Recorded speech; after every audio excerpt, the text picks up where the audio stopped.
Hello friends, तो कैसे हैं आप लोग। जैसा कि आपको सरप्राइज के बारे में वीडियो थंबनेल देखकर ही पता लग गया होगा कि आज हम लोग पढ़ेंगे पॉलिटी, और पॉलिटी में हम लोग पढ़ेंगे भारत का संविधान। तो चलिए देखते हैं हम लोग भारत का संविधान।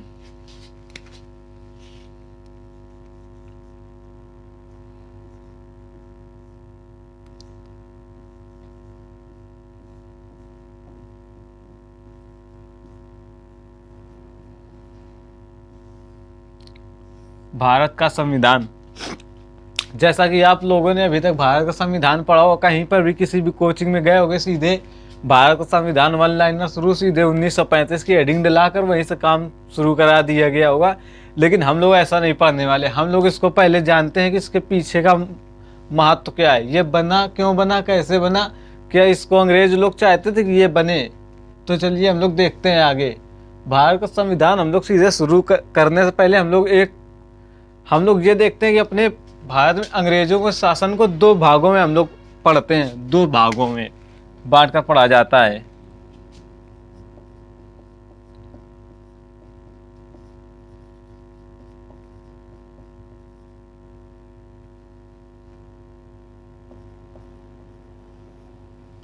अंग्रेजों के शासन को हम लोग दो भागों में बांट लेते हैं।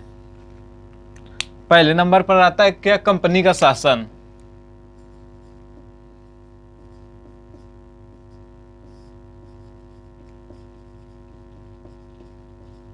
और दूसरे नंबर पर आता है ताज का शासन।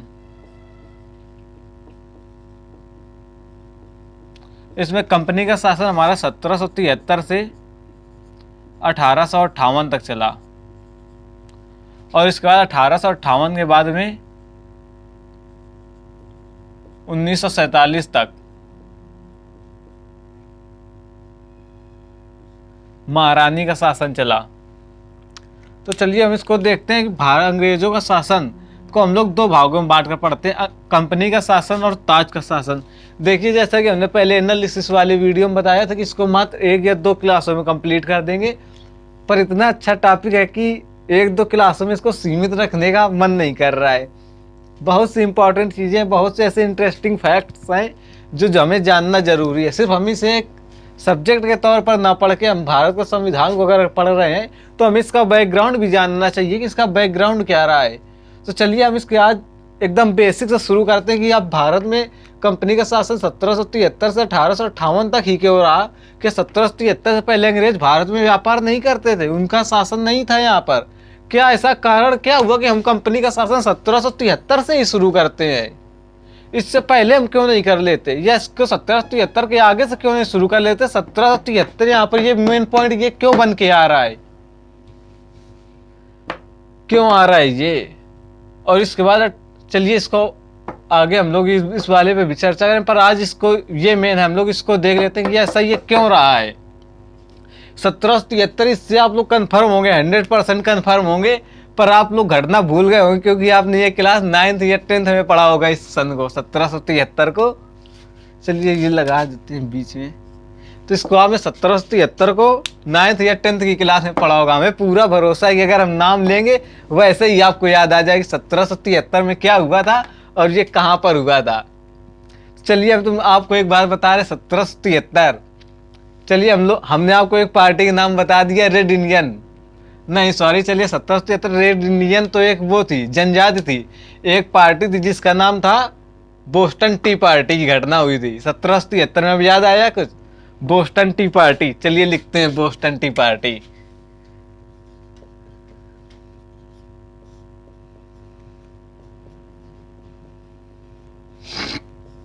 क्या थी ये Boston T party? Boston T party, ये बोस्टन क्या था? चलिए एक एक लिख देते हैं। बंदरगाह था अमेरिका का।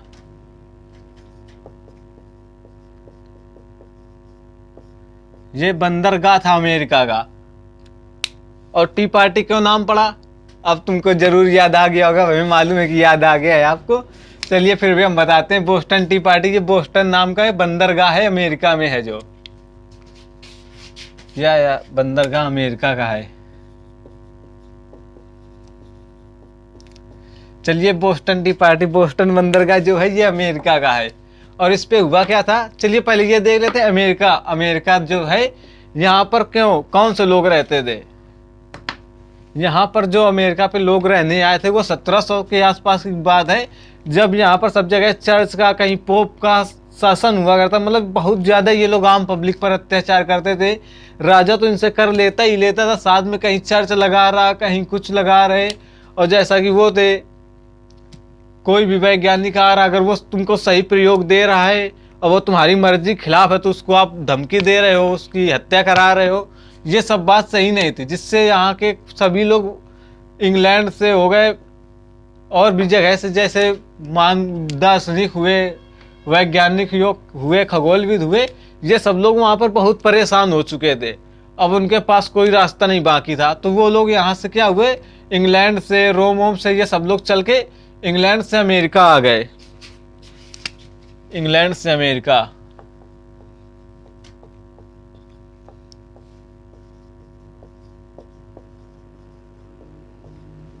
ये सभी लोग क्या हुए, ये सभी लोग इंग्लैंड से अमेरिका आ गए। अब इंग्लैंड के भी लोग हैं यहाँ पर। तो हमने जैसा कि शुरुआत में पूछा था, क्या 1773 से ही कंपनी ने भारत पर शासन किया था? क्या 1773 से ईस्ट इंडिया कंपनी का व्यापार यहाँ पर शुरू हुआ था? क्या था जो हम लोग यहाँ पर 1773 को ही मेन पॉइंट मानकर चल रहे हैं? तो जैसा कि यहाँ पर हम बताया कि सभी ये जो दार्शनिक हुए, मान खगोलविद हुए, दार्शनिक हुए, वैज्ञानिक हुए, ये सब लोग इंग्लैंड, रोम से परेशान होकर ये सब अमेरिका में चले आए थे। और अमेरिका में उस समय कुछ ऐसा खास था नहीं, तो इन लोगों को अमेरिका बहुत अच्छा लगा और ये लोग अमेरिका को ही अपनी ज़मीन, अपना सब कुछ मानने लगे। और हुआ कि वहाँ पर जो इंग्लैंड पे महारानी थी, उनको लगा चलो ये अपने लोग हैं, यहाँ रहने दो। इन पे जो इनके साथ में जो व्यापार होता था उस पे इन लोगों ने, जो यहाँ पर इंग्लैंड, रोम से आकर रहने लगे थे, इन लोगों ने थोड़ा सा उस पर विरोध किया। कहीं पर इन लोगों पे भारी टैक्स लगाया जा रहा था, कहीं कुछ किया जा रहा था, तो इन लोगों ने उसका विरोध किया।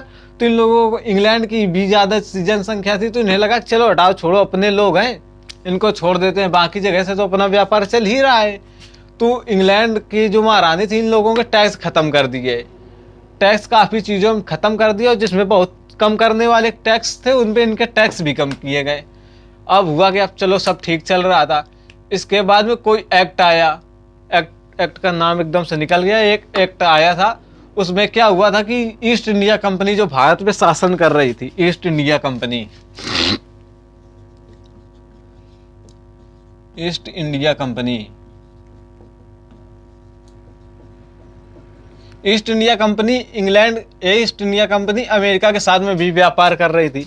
अब था क्या कि एक नए एक्ट के साथ में अमेरिका को, जो ईस्ट इंडिया कंपनी चाय का व्यापार कर रही थी, उस पर इन लोगों ने क्या किया था, टैक्स लगा दिया था। और इसको टैक्स को कम करने के लिए इन लोगों ने विरोध किया, तो इनकी मान लो उस टाइम कोई बात नहीं मानी गई। जहाज इनके बोस्टन पर पहुंच गए, बंदरगाह पर। और बोस्टन पर जो थे रेड इंडियन, भैया नाम में इंडियन है, हल्के में न लेना, जहाँ लगा हुआ। वही बात यहाँ हुई कि यहाँ की जो जनजाति थी रेड इंडियन, वो यहाँ पर काम करती थी इसमें बंदरगाह पे। तो हुआ क्या, जब इसके जहाज आए, इन लोगों ने मना किया कि भैया हम नहीं लेंगे अपनी इस टैक्स के साथ में चाय आए। तो हुआ गया, कंपनी का जो वो था, मालिक था, उसने दबाव बनाया और आदेश दे दिए, नहीं चलो ये जहाज खाली करा जाए। खाली कराने, तो भैया खाली कराने के बाद खाली करा दिए। अपना यही जो रेड इंडियन थे जहाजों में चढ़ गए और जितनी भी इनकी टी रखी थी वो सब समुद्र में फेंक दी। हो गया जहाज खाली, करा लिया जहाज खाली। जब इन्होंने अपना सारे, मतलब चाय के जो भी बंडल थे, पैकेट थे, वो गत्ते सब कुछ मान लो समुद्र में फेंक दिया। और जब ये घटना हो गई तो इसी घटना को इनाम दे दिया गया बोस्टन टी पार्टी। अब आप ये पूछेंगे कि इस बोस्टन टी पार्टी का हमारे संविधान से क्या कनेक्शन है? पूछना भी चाहिए, भैया हम पढ़ क्यों रहे हैं? फालतू में थोड़ा नहीं पढ़ रहे हैं। हमें मालूम है कि आपके एग्जाम में वन लाइनर आएगा, तो छोटी छोटी सी चीजें पता होनी चाहिए, बस हो जाएगा आपका काम। लेकिन ये जानना भी हमें जरूरी है ना। अगर ये हम समझेंगे नहीं तो ये वन लाइनर भी हमें नहीं याद रहेगा, जिसकी वजह से हम ये थ्योरी आपको बता रहे हैं, आपको इतने पीछे से लेके चल रहे हैं। नहीं सीधे संविधान की शुरुआत कर देते, किसने कौन संविधान सभा का स्थायी सदस्य रहा, कौन स्थायी सदस्य बना, किसने क्या किया, कौन प्रारूप समिति, दुनिया की बातें लपेट दें कि वीडियो में काम खत्म कर दें, बस हो गया एग्जाम तो भैया हो जाएगा, एग्जाम निकल जाएगा, उसमें इतना डीपली जाने वाली कोई ज़रूरत ही नहीं है। पर हमें लंबे टाइम तक याद रखना है ना, आगे हमें और भी तो एग्जाम देने हैं, सिर्फ एयरफोर्स थोड़ा नहीं है बना है हमारे लिए। इस वजह से चलिए ये हो गया, हमारे यहाँ तक हो गया। इसके बाद में जब 1773 की ये घटना थी, 1773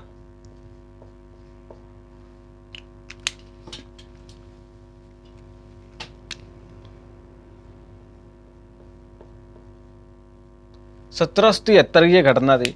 और जब ये भैया हो गया सब समुद्र में फेंक दिए, तो इसी घटना को नाम दिया गया बोस्टन टी पार्टी। अब ये हुआ, क्या हुआ, कंपनी यहाँ पर आई, पता चला लो हो गया नुकसान इनका। अब देखते हैं तो फिर जो भारत में ईस्ट इंडिया कंपनी शासन कर रही, तो उसका काम कैसा क्या था। तो भारत में जो ईस्ट इंडिया कंपनी शासन कर रही, सॉरी व्यापार कर रही थी अभी, तो वो भारत पे भी मनचाही व्यापार कर रही, जो मना रहा था वो टैक्स जैसा व्यापार करना है वैसा करना है। तो इन्होंने भी भारत पे उल्टा सीधा जैसा मना रहा वो चल रहा है। ये मान लो बस हम ही है भैया, सब कुछ जो करना है कर लो, हम ऐसे ही करेंगे। बस यही सिस्टम इनका चल रहा था। इनका ये सिस्टम चलता रहा। जब ये घटना हो गई, जब पता चला महारानी को, अरे ये क्या चल रहा है यहाँ पर, और वही कंपनी भारत में भी शासन कर रही थी, तो इनको लगा कि नहीं ये हम लोग ये करते रहे, कि नहीं ये अपने लोग हैं, अपने लोग हैं, करते रहे, अपने लोगों ने हो गया काम। फिर ये हुआ, चलो भारत में जो शासन कर रही थी, अब होता नहीं जैसे एक कंपनी अपने इधर होती है, एक दुकान खुलती है, तुरंत उसके बगल में दूसरी दुकान खुल जाती है। क्यों? अबे उसे लग रहा है यार कि ये साला कमाई ले रहा है, हम कुछ नहीं कर पा रहे हैं। और वास्तविकता सिर्फ वो दोनों जानते हैं, जब दोनों दुकान खोल के बैठ जाते हैं कि साला चल क्या रहा है यहाँ पर, हम तो फोकट में साला बीच में आ गए। कुछ यही हुआ।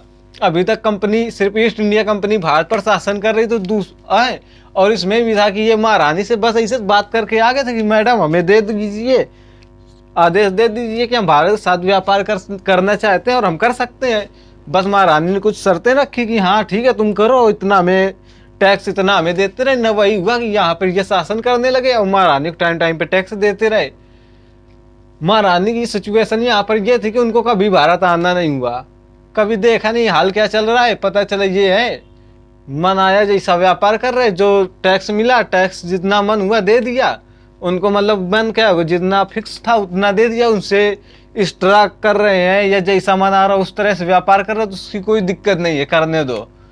पता नहीं है जैसा तुम रूम में क्या कर रहे हो, पता नहीं घर से पापा का फोन आया, हाँ रूम में है, अच्छा ठीक है पढ़ रहे, ठीक है अच्छा रखो। अब पापा को पता चला रूम में, चलो छोड़ो आगे इधर देखते हैं। तो वही था कि कभी कभी महारानी ने बात कर ली, ईस्ट इंडिया कंपनी की जो चीफ हुआ है, पता चला वो सब लोग इंग्लैंड में ही रहते थे, वहीं बुलाई मीटिंग हो गई, हाँ सब ठीक है चल रहा है चलने दो। लेकिन इस घटना के बाद महारानी को लगा नहीं ये लोग तो साला स्वतंत्र होने की बात कर रहे, ना बात नहीं मान रहे, चाय भी देखो फेंक दी साला समुद्र में। इन्हें लगा कि नहीं ऐसा नहीं है, इतना बड़ा भारत है और ईस्ट इंडिया कंपनी अकेले काम करे, दूसरी कंपनी इसकी कंपटीशन वाली वो भी महारानी कान भर रही थी, मैडम ये इतना टैक्स दे रहा है, हमें भी जाने का मौका दो, हम इससे ज़्यादा टैक्स देंगे। अब फिर तो वही बातें शुरू हो गई, तो मैडम भी बहक गई। उन्हें लगा कि यार ये बात सही बोल रहा है, थोड़ा इन्हें भी लगा कि नहीं यार आज इतना बड़ा देश अमेरिका हाथ से निकल रहा है और कंपनी पे हम लोग कुछ कर नहीं रहे, उससे सिर्फ थोड़े से रुपए के चक्कर में उसे पूरा भारत दिए है। तो मैडम ने किया कि इन्हें लगा कि नहीं भारत पर अब हमारा राज होना चाहिए, हम जैसा कहें वैसा कर लेंगे। तो मैडम अब सीधे तो इनसे कुछ कह नहीं सकती कि नहीं हटो तुम हट जाओ, हम कर रहे। अब भैया अगर तुम्हें इन पर कंट्रोल करना है तो धीरे धीरे कर पाओगे। मान लो आपके घर में, मान लो सीरियस ना, आपके घर में किसी ने कब्जा कर लिया, कर लिया या करना चाहता, कैसे करेगा? भाई आएगा आपके घर में, देखेगा हाँ ठीक है सब, एक दो रूम पूछ लेगा खाली है, हाँ है, आ जाएगा, रहने लगेगा। धीरे धीरे पता चला किराया न देने लगा, ये वो दुनियादारी की बातें कर रहा। फिर धीरे धीरे पता चला वो घर में कब्जा कर लिया, अब तुम आए, अब पता चला तुमसे कह रहा लाओ भाई तुम किराया निकालो, क्या करोगे अब तुम? बस वही सिचुएशन इधर ये थी महारानी की और ईस्ट इंडिया कंपनी के बीच में, यही सिचुएशन चल रही थी। अबे मजाक में कर रहा है, ऐसा ना करना, बेचारा कोई सीधा साधा मासूम सा बच्चा रहेगा, जाके पीटने लगा, निकल डाले बाहर रूम से, खाली कर घर मेरा, बात एक बता रहे हैं। तो ये यही सिचुएशन महारानी और ईस्ट इंडिया कंपनी के बीच में थी। फिर क्या होना था भैया, इधर महारानी कान भरेगा, इधर तो ये अपना मन चाही कमा ही रही थी। तभी 1773 की ये घटना है और 1773 में ही महारानी ने एक 1773 का पिट्स इंडिया एक्ट।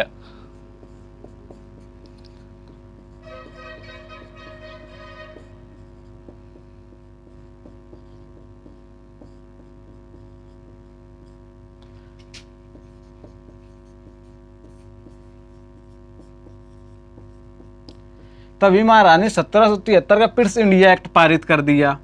और इस एक्ट का काम क्या था, इसकी विशेषता क्या थी?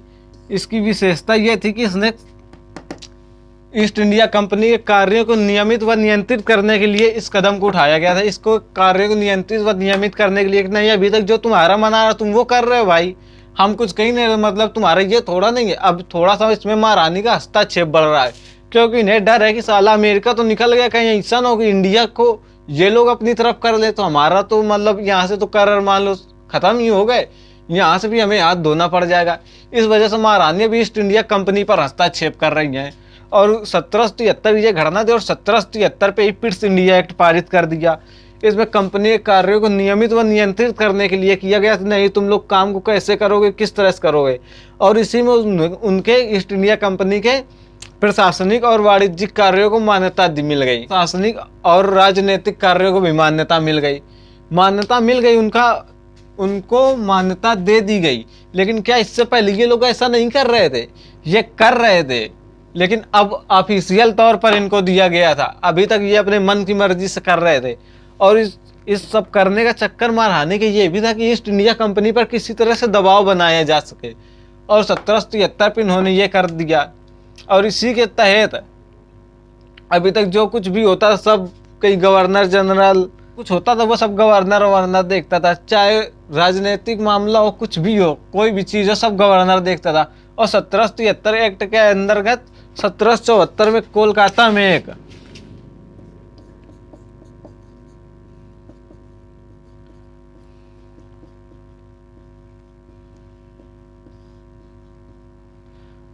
में एक उच्च न्यायालय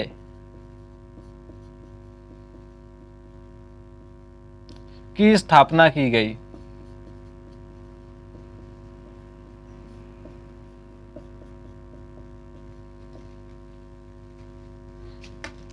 सत्रह सौ चौहत्तर ईस्वी में कोलकाता में एक उच्चतम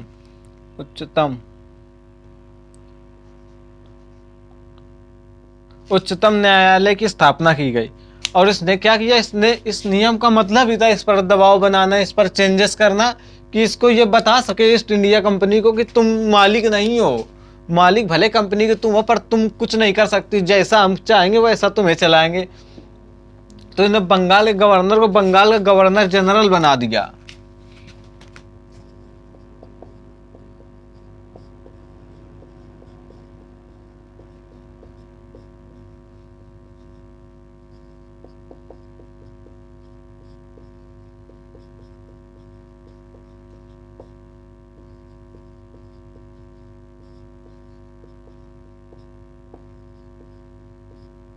और उसकी सहायता के लिए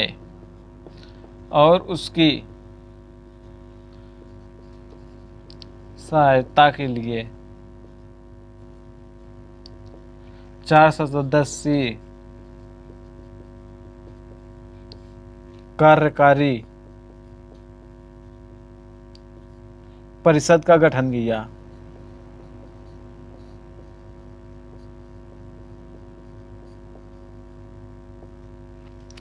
इतना सब कुछ किया गया 1773 में।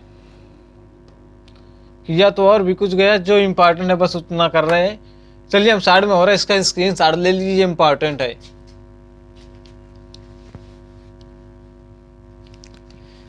देखिए आज तक हमने कभी किसी वीडियो पर नहीं कहा कि लाइक करिए, शेयर करिए, सब्सक्राइब करिए, पर इस पे कह रहे हैं। हकीकत में इसमें बहुत मेहनत करके ये कंटेंट लाए, बहुत ज़्यादा सब कुछ मान लो इसमें मेहनत सब कुछ लगा है इस पे, तब ये जाके इतना बेस्ट कंटेंट कहीं पर बन पाया है। और जैसा कि आज तक किसी भी वीडियो के थंबनेल पे नहीं लिखा है कि कैसा है कैसा नहीं है, पर इस वाले में लिखा है। सो प्लीज तो इसके बाद में आता है 1784 का पिट्स इंडिया एक्ट।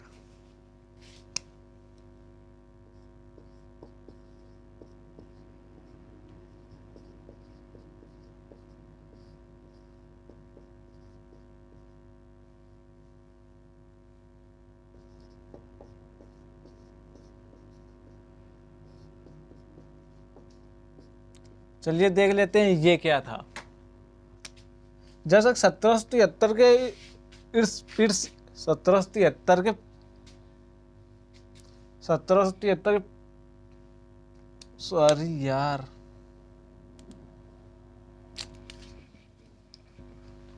सॉरी ये पिट्स इंडिया एक्ट लिख गया है।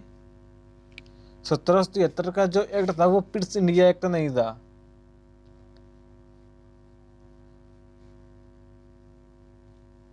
वो रेगुलेटिंग एक्ट था।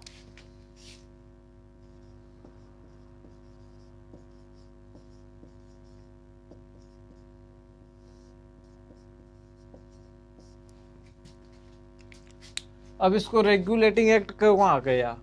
इसको रेगुलेटिंग एक्ट क्यों कहा गया? रेगुलेट इस वजह से कहा गया क्योंकि इसका मकसद ही था कंपनी को रेगुलेट करना। तो चलिए देखें 1784 पिट्स इंडिया एक्ट।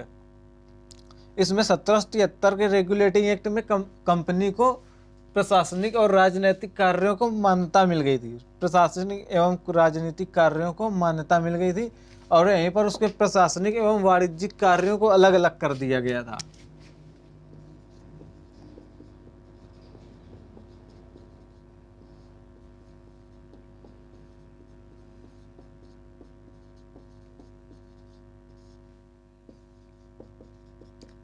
कार्यों को अलग अलग कर दिया गया था। अब देख रहे हैं ना आप लोग कैसा इसमें मतलब घुसे जा रहे एकदम इट्स इंडिया के अंदर अंदर तक। पहले इसको भी मान्यता दी कि हाँ करिए, पहले से भी रहे थे पर इनको मान्यता दे दी कि हाँ चलो तुम करो जाके। इसके बाद पिट्स इंडिया एक्ट लाया, लोग उसमें भी दो टुकड़े कर दिए। प्रशासनिक का काम कोई और देखेगा, वाणिज्यिक का कार्य तुम देखो। चलिए दे ले 1784 का पिट्स इंडिया एक्ट। इसने राजनीतिक है यार,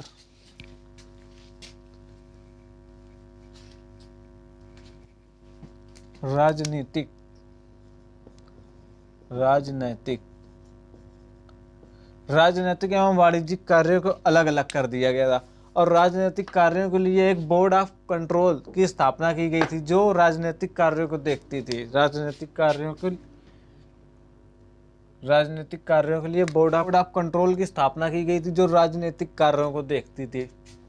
और इस तरह जब ये दो अलग अलग हो गए, राजनीतिक एवं वाणिज्यिक मामले जो अलग अलग हो गए, तो इससे क्या वो भारत में द्वैध शासन की नींव पड़ी। बहुत इंपॉर्टेंट है।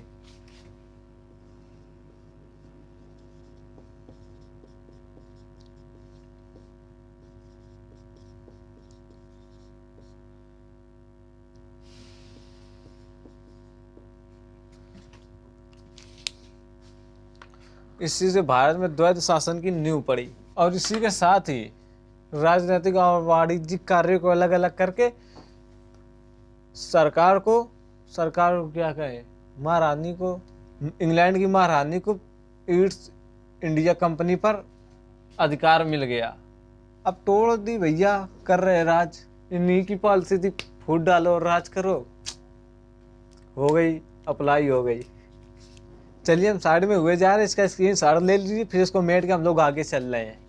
तो चलिए अब देखते हैं आगे 1853 का चार्टर अधिनियम क्या था, देखते हैं, समझ लेते हैं उसको भी। संविधान पे भी आएंगे बाबू, थोड़ा रुक जा यार, थोड़ा बेस बना लेने दो। अरे उसी को पढ़ाना है भाई, उसी को पढ़ाएंगे।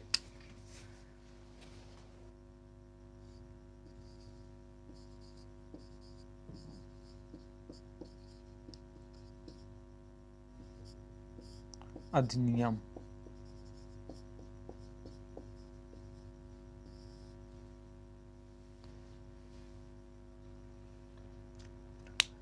इसमें क्या था, इसमें बंगाल के गवर्नर जनरल को भारत का गवर्नर जनरल बना दिया गया।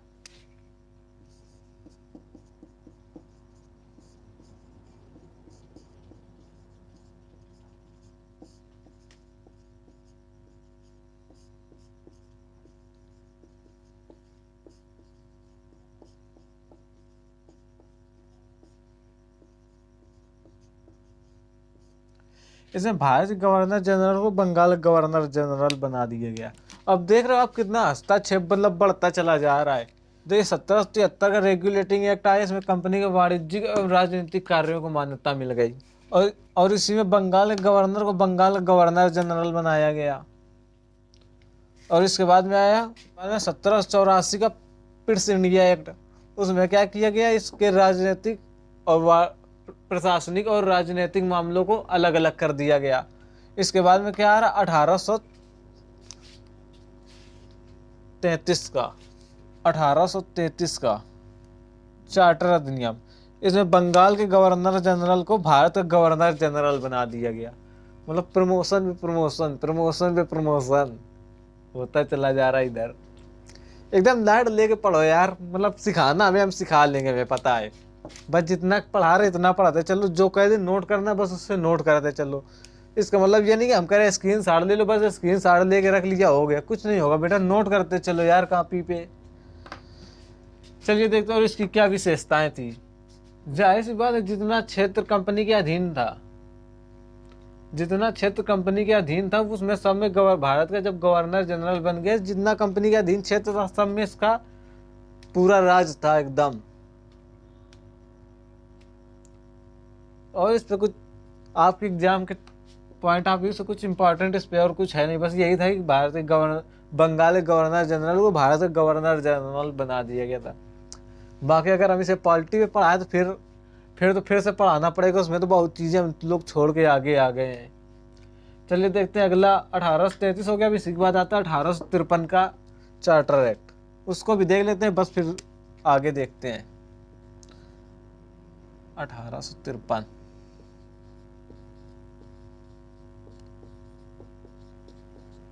चार्टर एक्ट, ये क्या था, इसने पहली बार गवर्नर जनरल की परिषद से विधायी एवं प्रशासनिक कार्यों को अलग अलग कर दिया।